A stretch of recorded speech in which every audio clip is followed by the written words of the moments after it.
सोचो, अगर तुम जिसे सबसे ज्यादा प्यार करते हो उसे ढूंढने के लिए तुम्हें एक ऐसी जगह जाना पड़े जहां हर रोड तुम्हें तुम्हारी गलती याद दिलाए, जहां धुंध सिर्फ शहर को नहीं तुम्हारी यादों को भी छुपा रही हो। साइलेंट हिल सिर्फ एक जगह नहीं है, ये तुम्हारा गिल्ट है, तुम्हारा डर है।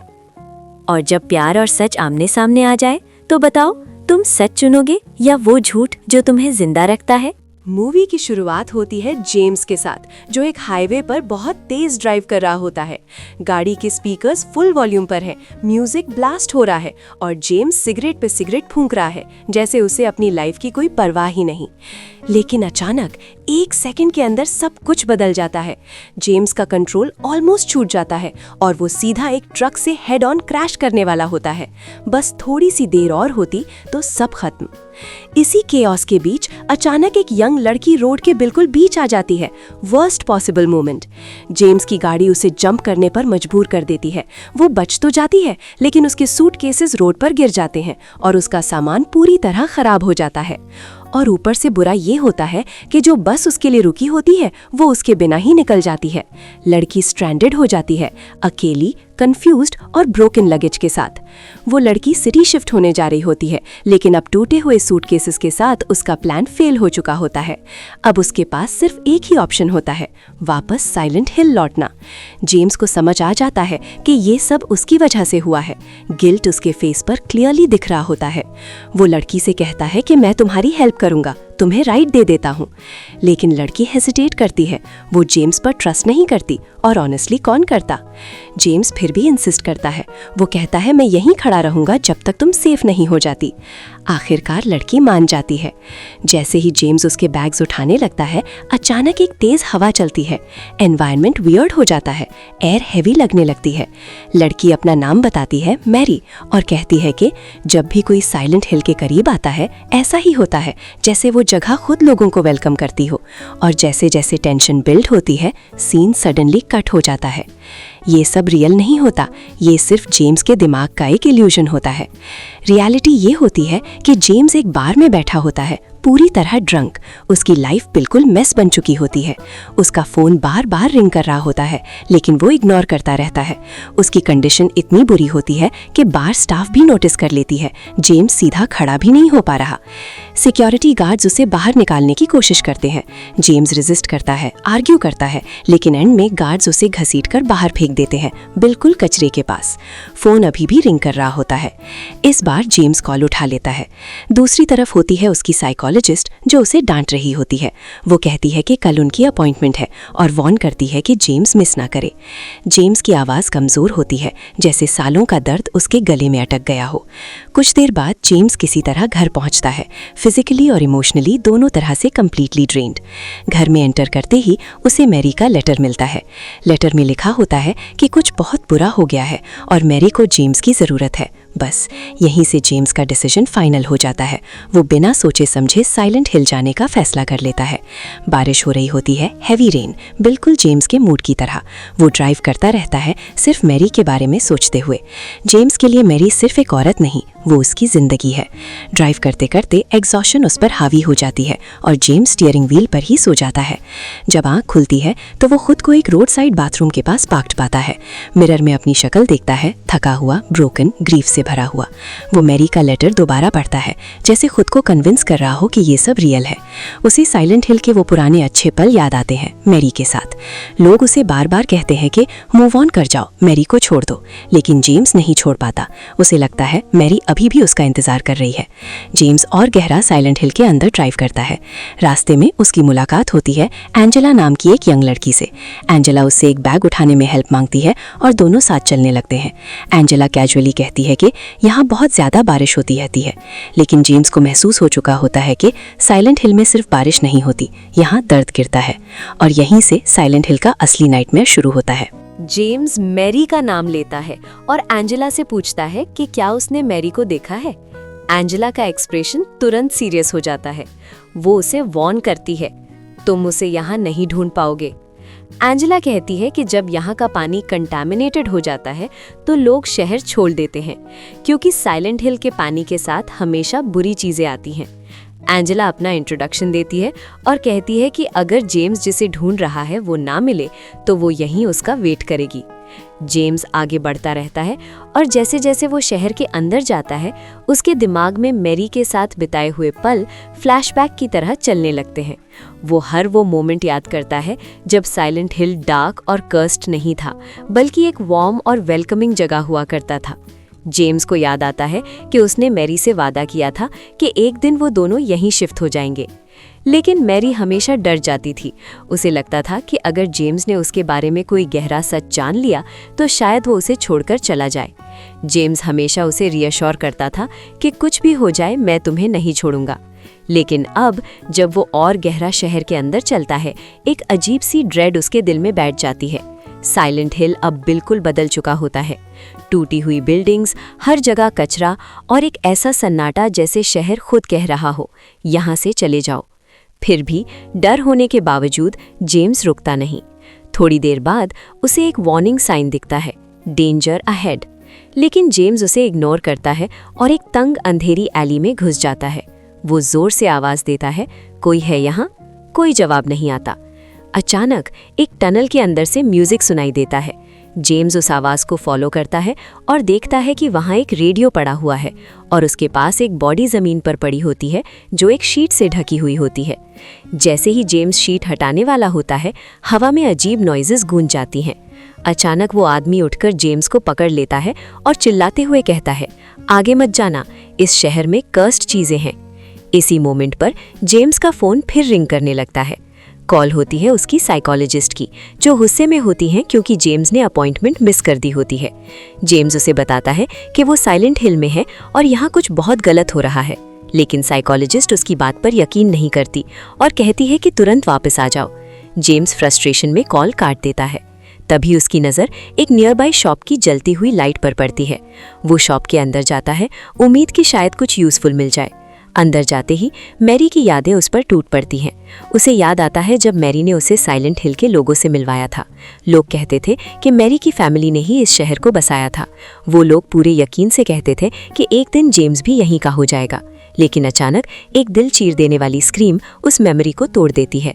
जेम्स पीछे मुड़ता है और वही आदमी दिखाई देता है जिसने उससे पहले वॉर्न किया था, लेकिन अब उसका जिस्म जला हुआ होता है, बिल्कुल पहचान में नहीं आता। जेम्स रिएक्ट भी नहीं कर पाता कि अचानक एक डिफॉर्म्ड क्रीचर उस पर झपटता है। ये होता है साइलेंट हिल का एक खौफनाक मॉन्स्टर, लाइंग फिगर। जेम्स अपनी जान बचाने के लिए लड़ता है और किसी तरह उस क्रीचर को मार देता है। मॉन्स्टर पाइप्स के अंदर घुसकर गायब हो जाता है, लेकिन खतरा खत्म नहीं होता। रेडियो दोबारा क्रैकल करता है और एक एरी अनाउंसमेंट होती है, जैसे शहर खुद जेम्स को वार्न कर रहा हो कि अभी असली हॉरर बाकी है। जैसे ही रात होती है, अंधेरों से और मॉन्स्टर्स निकलना शुरू हो जाते हैं। अचानक जमीन के अंदर से कॉकरोचेस का एक बड़ा झुंड निकल आता है और जेम्स का पीछा करने लगता है। जेम्स जान बचाकर भागता है, लेकिन क्रीचर्स उसका पीछा नहीं छोड़ते। उसके हाथ में फ्लैशलाइट कांप रही होती है, सांस टूट रही होती है और दिमाग सिर्फ एक ही चीज सोच रहा होता है, बचना है। भागते भागते जेम्स अचानक ट्रिप कर जाता है और जोर से जमीन पर गिर पड़ता है।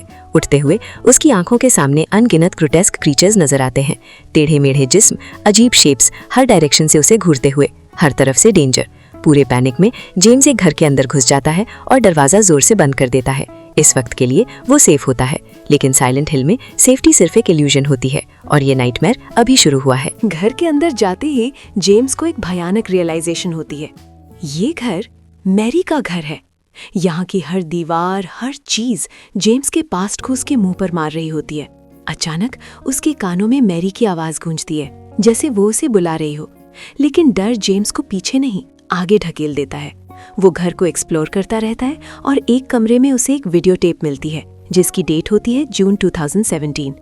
जैसे ही जेम्स टेप प्ले करता है, उसका दिमाग टूटने लगता है। जो कुछ वो देखता है वो इतना पेनफुल होता है कि उसे बर्दाश्त करना मुश्किल हो जाता है। टूट चुका जेम्स तुरंत अपनी साइकोलॉजिस्ट को कॉल करता है। वो रोती हुई आवाज में कहता है कि मैं और नहीं झेल पा रहा, लेकिन मुझे अब भी मैरी यही महसूस होती है। वो और कुछ कहने ही वाला होता है कि फ़ोन डेड हो जाता है। उधर साइकोलॉजिस्ट बार बार कॉल करती रहती है, लेकिन जेम्स का फ़ोन बंद होता है। अब वो पैनिक में आ जाती है और तुरंत हेल्प के लिए कॉल करती है, ये कहते हुए कि जेम्स की जान सीरियस डेंजर में है। इधर जेम्स घर के अंदर भटकता रहता है और हर स्टेप के साथ माहौल और ज़्यादा डिस्टर्बिंग होता जाता है। हवा भारी लगती है, सांस लेना मुश्किल हो जाता है, जैसे कोई अनसीन प्रेजेंस उसे हर वक्त देख रही हो। तभी एक और मेमोरी उस पर अटैक करती है। उसे याद आता है जब वो पहली बार मैरी के साथ इस जगह आया था। शहर के लोग उसे बहुत सीरियस टोन में कहते थे कि प्यार बहुत कॉम्प्लेक्स होता है और चाहे तुम कितना भी केयर करो, तुम्हें हमेशा अवेयर रहना चाहिए। तभी अचानक एक अजीब आवाज़ सुनाई देती है।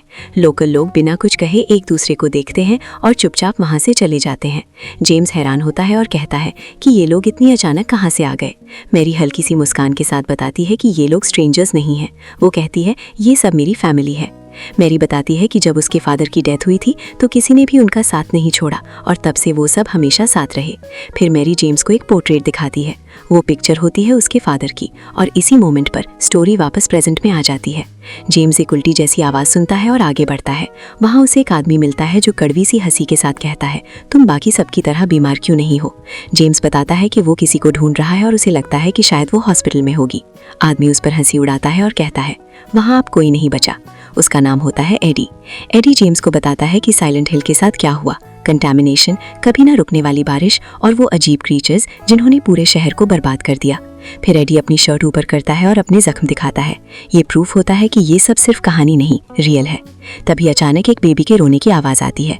दोनों उस आवाज़ को फॉलो करते हैं और वहाँ उन्हें मिलती है एक छोटी लड़की, लॉरा, जो एक बेबी को पकड़े होती है। जेम्स कहता है, तुम्हारा नाम क्या है। मैं जेम्स हूँ, चलो यहाँ से चलते हैं। लेकिन इसी मोमेंट पर एडी अचानक पैनिक कर जाता है और भाग जाता है, जेम्स को अकेला छोड़कर। और तब जेम्स का सबसे बड़ा डर सामने आ जाता है, पिरामिड हेड, वही खौफनाक फिगर जो धीरे धीरे जेम्स की तरफ बढ़ने लगता है। जेम्स जान बचाकर भागता है। भागते हुए उसकी नज़र एक मैनेकिन पर पड़ती है और एक सेकंड के लिए उसे लगता है कि शायद वो मैरी है, लेकिन अगले ही पल वो इल्यूजन टूट जाता है। मैनेकिन एक भयानक क्रीचर में बदल जाता है और जेम्स का पीछा करने लगता है। जेम्स किसी तरह एक क्लोजेट के अंदर छुप जाता है। इसी बीच पिरामिड हेड उस क्रीचर को बुरी तरह डिस्ट्रॉय कर देता है। कमरा बिल्कुल शांत हो जाता है, लेकिन जेम्स जानता है ये साइलेंट सेफ नहीं होता। दरवाज़ा धीरे धीरे खुलने लगता है और तब एक जोरदार एक्सप्लोजन पूरी बिल्डिंग को हिला देता है। सब कुछ फ्रीज हो जाता है। लंबी खामोशी के बाद जेम्स अभी भी जिंदा होता है, क्लोजेट के अंदर छुपा हुआ, कांपते हुए, लेकिन सेफ। जब वो बाहर निकलता है तो उसे एंजेला मिलती है। वो गुस्से में होती है और जेम्स को डांटते हुए कहती है कि मैंने तुम्हें पहले ही वार्न किया था कि यहाँ मत आना।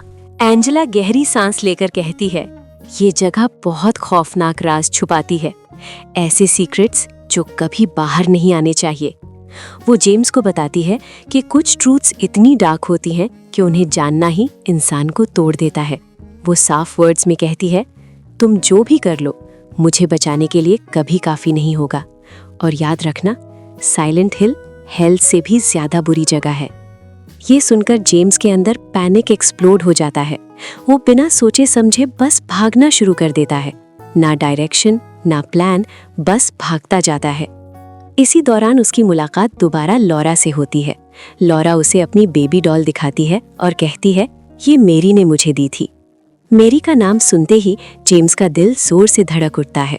उसे लगता है जैसे वो मैरी के और करीब आ गया हो। लेकिन तभी एक अजीब आवाज सुनाई देती है। लॉरा अचानक भाग जाती है और जेम्स उसके पीछे बेचैनी में दौड़ पड़ता है। लॉरा उसे मेज जैसे ट्विस्टेड हॉलवेज में ले जाती है और फिर एक पल में वो गायब हो जाती है। जेम्स अकेला रह जाता है, ट्रैप हो चुका होता है। तभी एक यंग वुमन सामने आती है, बहुत काम आवाज में बात करती हुई। वो जेम्स को बताती है कि यहाँ से बाहर कैसे निकलना है। जेम्स उसे कहता है कि मैरी हॉस्पिटल में है। वो औरत प्रॉमिस करती है कि वो मैरी को ढूंढने में हेल्प करेगी और साथ ही लॉरा को भी। दोनों साथ आगे बढ़ते हैं, लेकिन ज्यादा दूर जाने से पहले ही डिफॉर्म्ड क्रीचर्स उन पर अटैक कर देते हैं। पैनिक में दोनों भागते हैं और मुश्किल से अपनी जान बचाते हैं।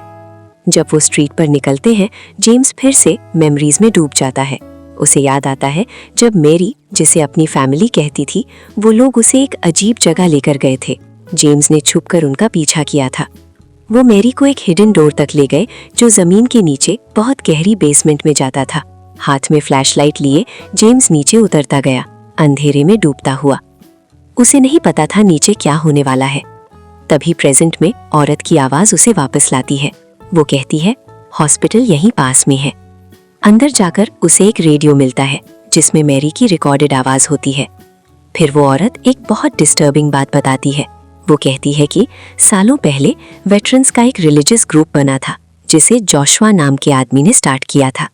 जोशुआ के मरने के बाद लोग उसे प्रॉफिट की तरह वर्शिप करने लगे।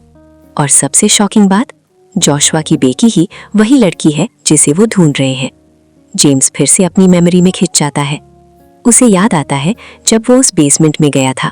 वहां उसने देखा कि वो लोग एक अजीब श्राइन बना रहे थे जो डार्क सिंबल से भरा हुआ था। उन्होंने मैरी को कुछ पीने के लिए दिया और फिर एक भयानक रिचुअल शुरू हुआ। मैरी को खून से ढक दिया गया जैसे वो किसी सैक्रिफाइस का हिस्सा हो। ये मेमोरी तब टूट जाती है जब वही आवाज दोबारा सुनाई देती है जो उनका पीछा कर रही थी। पैनिक फैल जाता है और दोनों भागने लगते हैं। भागते भागते वो एक रूम में पहुंचते हैं और वहां का सीन पूरे नाइटमेयर जैसा होता है। रूम में नर्सेस खड़ी होती हैं, बिल्कुल स्टिल। उनके जिस्म अजीब एंगल्स में मुड़े हुए जैसे लाइफलेस डॉल्स। खामोशी इतनी ज्यादा होती है कि सांस लेना मुश्किल हो जाता है। तभी एक नर्स जो गरनी पर लेटी होती है मेटल पर जोर जोर से थप्पड़ मारना शुरू कर देती है। वो आवाज बाकी सबको जगा देती है। एक एक करके सब नर्सेस जिंदा हो जाती है और उनका पीछा करना शुरू कर देती हैं। उनकी मूवमेंट स्टिफ होती है लेकिन वो रुकती नहीं है। जेम्स और वो औरत जान बचाकर एलिवेटर की तरफ भागते हैं।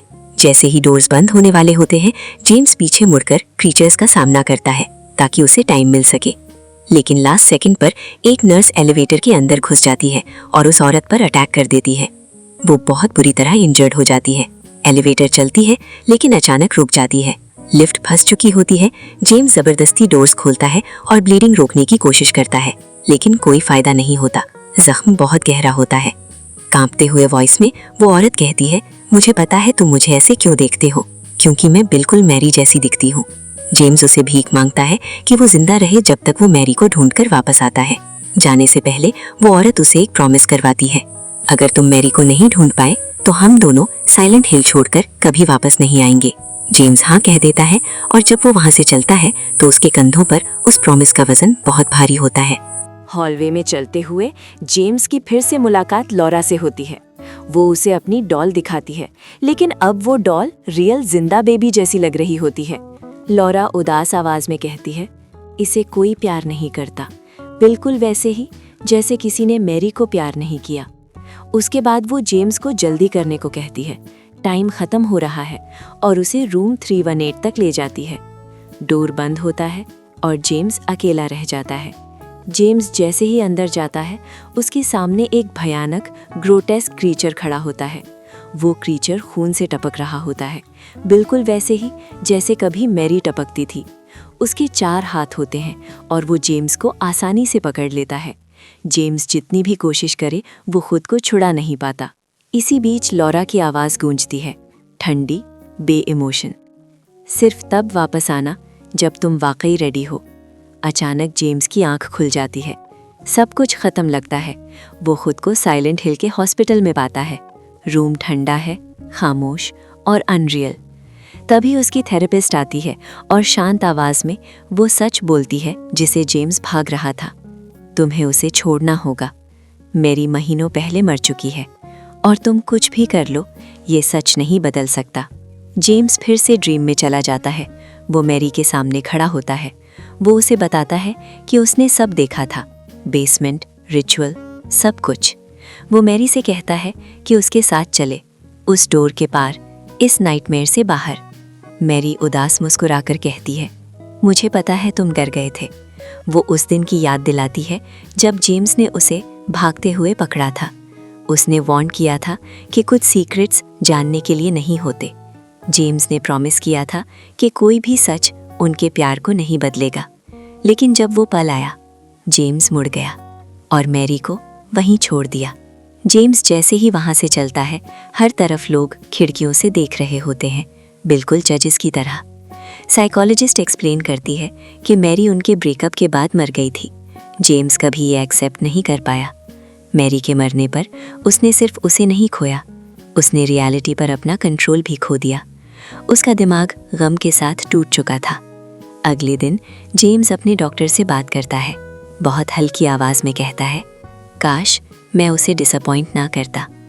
फिर वो अकेला रह जाता है, खिड़की के बाहर देखता हुआ। और उस पल रियलिटी फिर से क्रैक होने लगती है। जेम्स फिर से साइलेंट हिल के रूइंड हॉस्पिटल में होता है। उसके पास वो ब्लॉन्ड वुमन खड़ी होती है। वो कहती है कि उसे मैरी नहीं मिली और जेम्स को प्रॉमिस याद दिलाती है, अगर तुम मैरी को नहीं ढूंढ पाए तो हम साथ यहाँ से चलेंगे। वो कहती है कि अब जाने का वक्त आ गया है। फिर वो अपना नाम बताती है, मरिया। मरिया कहती है कि वो दोनों अभी निकल सकते हैं, लेकिन एक और ऑप्शन भी है, यहीं रुक जाए, सिर्फ वो दोनों। जेम्स के सामने अब फाइनल चॉइस होती है, दर्द भरी सच्चाई या सुकून भरी झूठी तसल्ली। जेम्स फ्लैशलाइट उठाता है और डिसाइड करता है कि वो मैरी को आखिरी बार ढूंढेगा। थका हुआ, कंफ्यूज्ड लेकिन डिटर्मिन्ड। मरिया उसे रोकने की कोशिश करती है, बैक करती है, रिक्वेस्ट करती है, आगे मत जाओ, लेकिन जेम्स नहीं रुकता। एलिवेटर नीचे जाती है। मरिया वार्न करती है कि कॉरिडोर्स में मत जाना। जेम्स इग्नोर करता है। हॉलवे में वॉल्स पर पोर्ट्रेट्स लगे होते हैं। उनके चेहरे जेम्स को घूर रहे होते हैं, जज करते हुए। मरिया पीछे से चिल्लाती है कि ये जगह छोड़ दो।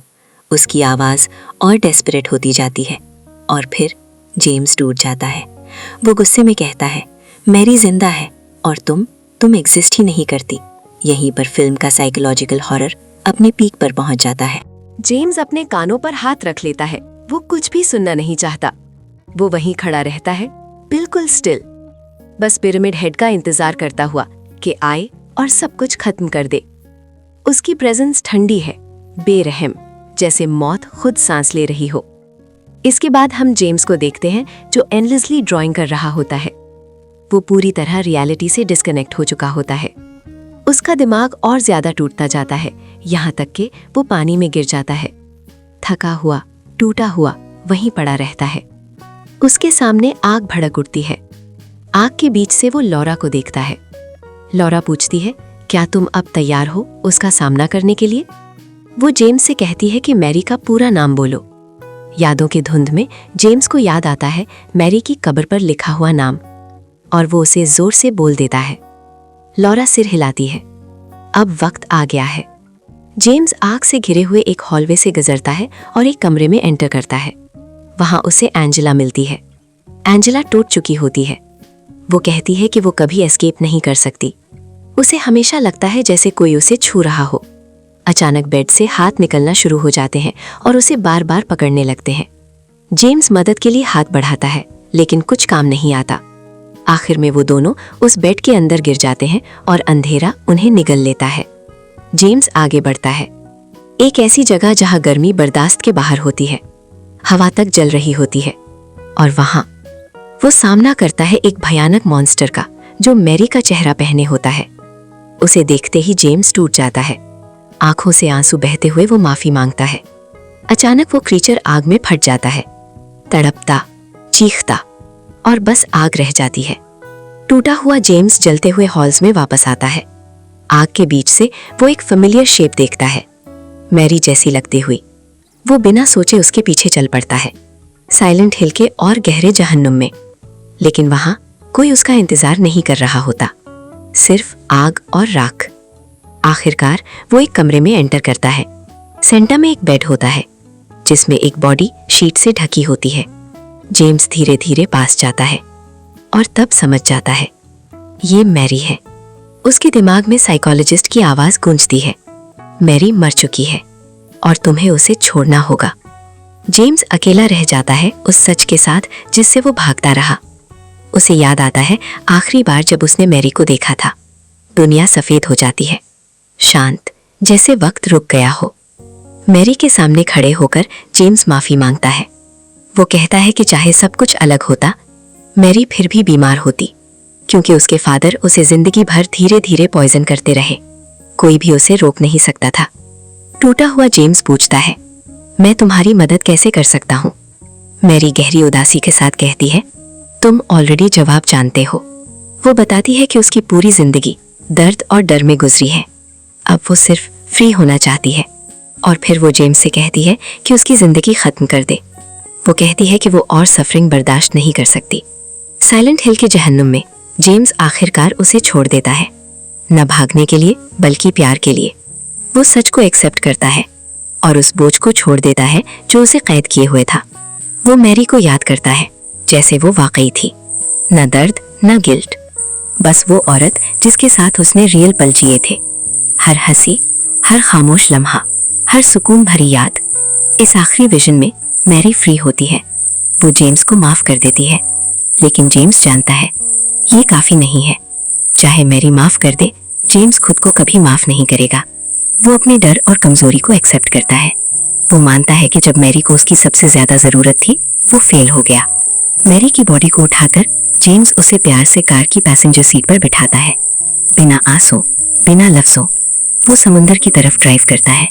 किनारे पर पहुंचकर 1 सेकंड भी नहीं सोचता, वो सीधा गाड़ी पानी में चला देता है। गाड़ी डूबते हुए जेम्स आखिरी प्रॉमिस करता है, इस बार मैं भागूंगा नहीं। फिर वक्त टूट जाता है। कहानी वापस उस पल पर आती है जब वो पहली बार मिले थे। सब कुछ फिर से शुरू होता है, लेकिन इस बार जेम्स वो नहीं होता जो पहले था। अब वो समझ चुका है। इस बार वो आगे बढ़ते हैं, न साइलेंट हिल की तरफ, बल्कि एक नए बिगिनिंग की तरफ।